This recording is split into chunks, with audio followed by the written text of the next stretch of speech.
ইরানের নতুন সর্বোচ্চ নেতা হিসেবে নির্বাচিত হয়েছেন আয়াতুল্লাহ আলী খামেনির ছেলে মোজতবা হোসেইনি খামেনি।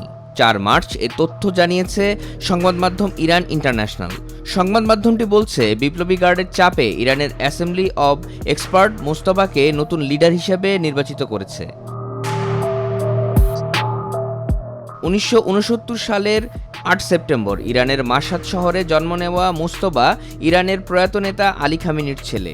১৯৮৭ সালে মাধ্যমিক শিক্ষা শেষ করার পরপরই তিনি ইসলামিক বিপ্লবী গার্ড বাহিনীতে যোগ দেন এবং ইরান ইরাক যুদ্ধের শেষ পর্যায়ে অংশগ্রহণ করেন। ৯০ দশকের শেষের দিকে তিনি কোম শহরের সেমিনারিতে উচ্চতর ধর্মীয় শিক্ষা গ্রহণ করেন এবং সেখানে শিক্ষকতাও করেন। মোজতবা খামেনি মূলত অফিস অব দ্য সুপ্রিম লিডারের একজন প্রভাবশালী নিয়ন্ত্রক হিসেবে পরিচিত। বাবার দপ্তরে কাজ করার সুবাদে তিনি সামরিক ও রাজনৈতিক ক্ষেত্রে শক্তিশালী যোগাযোগ গড়ে তোলেন। তাকে ইরানের ক্ষমতার অন্যতম কারিগর হিসেবেও গণ্য করা হয়।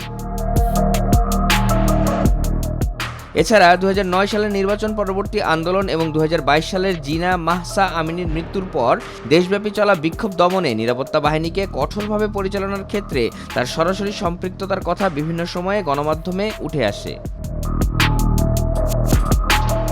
২০২২ সালের আগস্ট মাসে কোম সেমিনারের সাথে সংশ্লিষ্ট একটি মাধ্যম তাকে আয়াতুল্লাহ উপাধিতে ভূষিত করে।